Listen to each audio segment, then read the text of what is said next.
हमारे यहाँ एक कहावत है कि अगर एक आलू और कट्टे में सड़ा हो तो पूरे आलू का जो गंध होता है वह बदल जाता है। वैसे ही एक भाभी जो अपनी ननद के साथ एक नौकर के रूम के पास जाती है और वह ननद को कहती है गेट पर तुम रहो, और वह अंदर चली जाती है। फिर जो होता है उसके बाद की कहानी जान आपके पैर तले जमी खिसक जाने वाली है। सो नमस्कार, आदाब, सत श्री अकाल दोस्तों, मैं करण राज, आप देख रहे हैं अनोखी अपराध। ये घटना जो है औरंगाबाद की है। उसी औरंगाबाद में एक रहने वाली अनीता, जिसकी उम्र 35 साल थी, उसका पति जो कि संतोष शहर में काम कर रहा होता है। अनीता अपनी ननद अपने ससुर के साथ अपने ससुराल में बहुत ही खुशहाली से रह रही होती है। एक दिन सुबह के करीब 6 बज रहे होते हैं। अनीता अपने रूम में से बाहर निकलती है और वह सीधे बाथरूम में चली जाती है। वहां पर पहुंचती है और नल को चालू करती है तो नल से पानी नहीं गिर रहा होता है। जो अनीता होती है वह अपने नौकर को आवाज लगने लगती है कि ढकेलू राम कहाँ हो तुम, जल्दी से घर में आओ, जो पानी नल से नहीं गिर रहा है।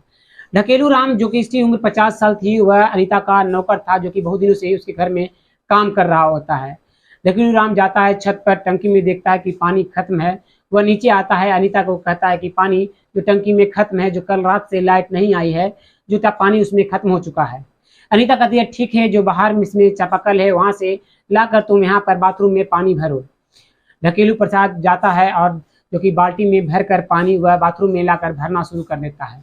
वह बाथरूम में पानी भर ही रहा होता है, वहीं पर अनीता कपड़े बदल रही होती है। वह ये सब देख रहा होता है ढकेलू प्रसाद, और वह मुस्कुरा रहा होता है। धीरे धीरे जब काफी देर बीत जाता है, जब पानी वहां पर भर जाता है तो ढकेलू प्रसाद जो होता है वह वहां से चला जाता है। जब अनीता नहा धोकर बाथरूम से बाहर निकलती है तो वह ढकेलू प्रसाद को अंदर बुलाती है, और वह ढकेलू प्रसाद जो होता है वह मुस्कुराते हुए अंदर आता है। अनीता ये देखकर वह कहती है आखिर तुम क्यों मुस्कुरा रहे हो। तो ढकेलू प्रसाद कहता है कि आप जब वहाँ पर बाथरूम में कपड़े बदल रहे होते, मैं वहाँ पर पानी भर रहा होता हूँ, आपने जो कि मेरी परवाह बिना किए हुए वहाँ पर कपड़े चेंज करना शुरू कर दिए। ढकेलू प्रसाद की बातों को सुनकर अनीता भी मुस्कुराना शुरू कर देती है। अनीता कहती है क्या मैं अच्छी दिखती हूँ। तो जो ढकेलू प्रसाद होता है वह कहता है कि आपसे ज्यादा खूबसूरत जो कि मैंने कभी नहीं देखा है। इतना सुनते ही जो अनीता होती है वह कहती है कि क्यों ना तुम चाहो तो मेरी इच्छा को भी पूरा कर सकते हो, कि अगर तुम चाहो तो मेरे साथ कुछ देर तक के लिए एंजॉय कर सकते हो। जो ढकेलू प्रसाद होता है वह डरता हुआ कहता है कि मैं आप क्या कर रहे हो, मैं ये सब चीज़ें नहीं कर सकता। अनीता कहती है कि कोई दिक्कत नहीं है, जो मेरा पति भी है साल भर से हो चुके हैं लेकिन वह अभी तक नहीं आया है। जो मेरी भी कुछ ज़रूरतें हैं, जो अगर तुम मेरी ज़रूरतें पूरा करते रहोगे तो तुम्हारी सैलरी भी मैं बढ़ा दूंगा, और तुम मेरी ज़रूरतों हर दिन पूरा करते हुए रहना है। ढकेलू प्रसाद पहले तो ना इनकार करता है, वह मना करता है, लेकिन वह बाद में कहता है अगर आप चाहते हो तो ठीक है, जो रात को मेरे कमरे में तुम चली आना। इतना कहते हुए ढकेलू प्रसाद वहां से वह चला जाता है। अनीता मुस्कुराने लगती है, वह अपने रूम में चली जाती है। शाम के करीब 8 बजते हैं। 8 बजने पर सभी घर वाले जो थे, अनीता का ननद जो थी और उसके ससुर जो थे, सभी मिलकर खाना खाते हैं और अनीता अपनी ननद के साथ सोने के लिए चली जाती है। बरसात का टाइम होता है, सभी अपने अपने रूम में सोए हुए होते हैं। रात के करीब 2 बज रहे होते हैं। घना अंधेरा था क्योंकि बरसात होने की वजह से लाइट कटी हुई थी। जो अनीता होती है वह उठकर बरामदे की ओर आने लगती है। तभी उसके पीछे जो उसकी ननद होती है वह सिंपी, वह आवाज़ लगाती है भाभी इतनी रात को आप अकेली कहाँ जा रही हो। इसकी आवाज़ सुनकर जो अनीता होती है वह वहाँ से पीछे लौट जाती है और अपनी ननद के पास बैठकर बातें कहने लगती है कि अगर तुम चाहती हो तो मेरे साथ चल सकती हो। जो सिंपी होती है वह पूछती है कि आप कहाँ जा रही हो। तो जो उसकी भाभी होती है, मैं अपनी ज़रूरतों को पूरा कराने जा रही हूँ, अगर तुम अपनी ज़रूरतों को पूरा कराना चाहती हो तो तुम भी साथ चल सकती हो। जो सिंपी होती है वह कहती है आपकी कौन सी ज़रूरतें हैं जो इतनी रात को पूरा कराने जा रही हो।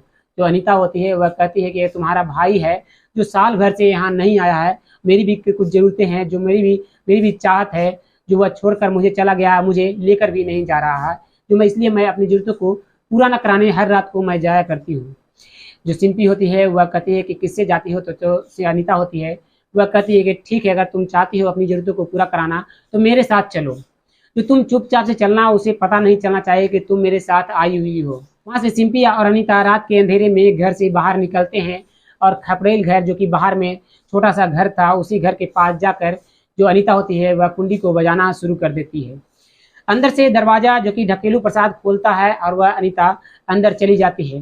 और जो सिंपी होती है वह दरवाजे पर जो कि खड़ी रहती है और सारी चीज़ों को सुन रही होती है। अनीता ढकेलू प्रसाद के पास जाती है और वह अपना काम करवाने लगती है। जो सिंपी होती है वह बाहर खड़ा होकर ये सब चीज़ों को देख रही होती है। जब उसे रहा नहीं जाता तो वह तुरंत दरवाजे को जो कि खोल देती है और जिससे ढकेलू प्रसाद जो होता है वह उठकर खड़ा हो जाता है। अनीता कहती है, घबराओ नहीं, ये मेरे साथ आई है, सारी चीजें हम लोग के बारे में जानती है, तो तुम चिंता मत करो। वह तीनों मिलकर एक दूसरे से प्यार करने लगते हैं। तभी घर में जो उसका ससुर अनीता का होता है वह उठता है तो देखता है कि अनीता का रूम है जो उसका खुला हुआ है। वह अपनी बहू का रूम का दरवाजा खुला देखकर वह टॉर्च को उठाता है और जो कि सिंपी को आवाज लगाता हुआ, अपनी बेटी को आवाज लगाता हुआ उस रूम के पास पहुंचता है तो देखता है कि उसके रूम में जो कि दोनों में से कोई नहीं है। ये देखकर उन्हें कुछ समझ में नहीं आता कि इतनी रात के अंधेरे में लाइट भी नहीं है, आखिर वह दोनों कहाँ गए। तो वह जब मेन दरवाजे पर उसका ससुर अनीता का पहुंचता है तो देखता है कि दरवाजा खुला हुआ है। ये देखकर जो उसका ससुर होता है वह बाहर निकलता है तो देखता है कि उसके नौकर के घर से जो कि लालटेन की लाइट आ रही है। ये देखकर वह तुरंत वहां पर जब पहुंचता है तो देखता है कि उसकी बहू जो अनीता है और उसकी बेटी सिंपी और उसका नौकर जो कि ढकेलू प्रसाद तीनों आपत्तिजनक स्थिति में है। ये देखकर जो कि उसके ससुर को काफी ज्यादा गुस्सा आ जाता है। वहीं पर एक लाठी पड़ा हुआ था, वो लाठी को उठाता है और सीधे ढकेलू प्रसाद के ऊपर देना शुरू कर देता है। ढकेलू प्रसाद जो होता है वह वहीं पर गिर जाता है और वह इस दुनिया को छोड़कर चला जाता है। तो अनीता का जो ससुर होता है वह देखता है कि जो ढकेलू प्रसाद है वह इस दुनिया को छोड़कर चला जा चुका है, तो वह अपना मोबाइल को निकालता है और सीधे पुलिस स्टेशन में कॉल लगाना शुरू कर देता है।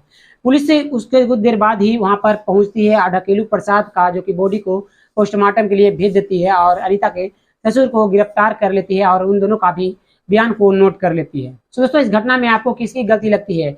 अनीता जो अपने पति की न रहते हुए उसके पीछे अपने ही नौकर के साथ इस तरह की चीजें कर रही होती है, या फिर उस सिंपी की गलती थी जो अपनी भाभी की बातों में आकर वह भी उस तरह लाइन पर चल चुकी थी, उस रास्ते पर चल चुकी थी, या फिर उसके ससुर की गलती थी कि उसे पकड़कर पुलिस के हवाले कर देने चाहिए, या फिर उसे जो किया गया वहां पर वो नहीं होना चाहिए। आप क्या कहना चाहते हैं? कमेंट में अपना राय जरूर दीजिएगा। फिर मिलते हैं एक और सच्ची घटना को लेकर, तब तक के लिए धन्यवाद। जय हिंद।